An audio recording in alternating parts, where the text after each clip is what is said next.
You would say tobogganing's easy. That's what I thought too. But little did I know that tobogganing was a whole nother story. My brother and sister and I all raced up the slope, the cold sludgy snow underneath us, making patches in the snow where we ran. When I say run, I actually mean walked. It's a lot harder than you think walking up a 50-metre slope covered in generated snow and wearing thick and embarrassing fluoro Aldi snow gear. The idea of walking up on snow always seemed magical to me. But really, this was just cold bits of ice, broken up and hard. Not what I imagined at all. The idea of tobogganing in the snowy mountains seemed magical too, when really it was just a white rectangle around where I stood, amongst the very many other tobogganers.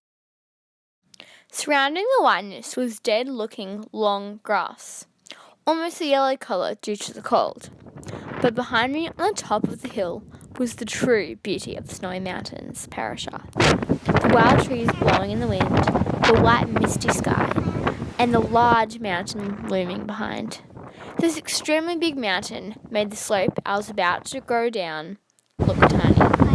I felt determined. It seemed easy tobogganing. You sit on, legs out straight, hands on the rope, and you slide down, and somehow you would stop. So I did exactly that. I sat on and went down. The tiny slope became huge. Suddenly, it seemed vertical. I was sliding down so fast, but the joy and excitement of sliding down a steep 15-metre hill seemed too exciting. The wind and snow were against and touching my face. I was going so fast, I didn't realise I needed to stop. I was rapidly approaching the crowd of people below at the bottom of the hill, and all I thought was, I need to stop. All I could think of was pulling the rope I was holding and leaning side to side. There was no use. I also put my foot out. That only slowed me down slightly. I wasn't stopping. I was sliding on the board so fast, and before I knew, I slid past the people at the bottom, and I went through the thin plastic fence, onto the out-of-bounds side, and onto the overgrown grass and the hard, cold, and muddy ice. All the viewers were above me on the actual land, whereas for me, I was lying down on the hard, cold, muddy ice, and with a very sore bum. It was unbelievably super embarrassing. So of course, when all the random viewers above asked if I was right, I said yes. I climbed on the slippery edge with the help of my dad. He'd rushed over as he was worried about what had happened to me. He was so relieved that I was okay. He then gave me the biggest hug ever and comforted me until I was okay. As soon as I look up, I see my mum, younger brother Patrick, and my sister Claire come zooming down the slope with many other kids, and none of them were out of control. No crash and no broken fences. I suddenly felt like such a fool. How did I possibly not know how to toboggan? And how did I possibly not even think to stop? I didn't think I wanted to go again. Not at all. My mum then came over and comforted me. So did Patrick and Claire. We all had a little laugh together about what had happened. It was a good, comforting laugh.